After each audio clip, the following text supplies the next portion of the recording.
கேரள மாநிலம் திருவனந்தபுரம் அருகே இரவில் டீ குடிக்க வந்த இளம்பெண் மீது டீயை ஊற்றி அட்டூழியத்தில் ஈடுபட்ட 3 பேர் கைது செய்யப்பட்டுள்ளனர்.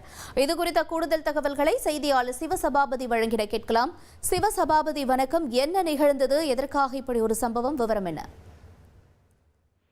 கேரள மாநிலம் திருவனந்தபுரம் கஜக்கூட்டம் பைபாஸ் சந்திப்புல பாத்தீங்கன்னா ஒரு தேநீர் கடைக்கு ஒரு இளம்பெண் தேநீர் வந்திருக்காங்க.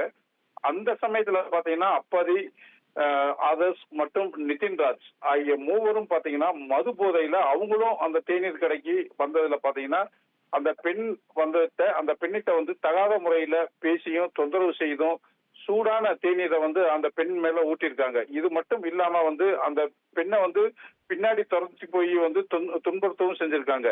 இதோடு மட்டும் இல்லாம அங்க இருந்த மற்ற பெண்களையும் பாத்தீங்கன்னா அவங்க தகாத வார்த்தைகள் பேசி துன்புறுத்திருக்காங்க.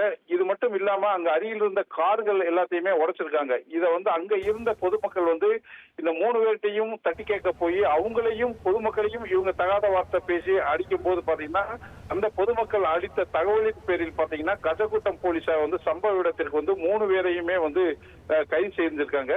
அவங்க காவல் நிலையத்துக்கு அழைத்து வரப்பட்டு அவங்களுக்கு போதைப் பொருட்கள் பயன்படுத்தப்பட்டிருக்கலாமா அப்படிங்கறதுல மருத்துவ பரிசோதனை நடத்த இருக்கிறாங்க. இப்போ பாத்தீங்கன்னா இந்த வீடியோ வெளியாகி ஒரு பரபரப்பை ஏற்படுத்தினே சொல்லலாம்.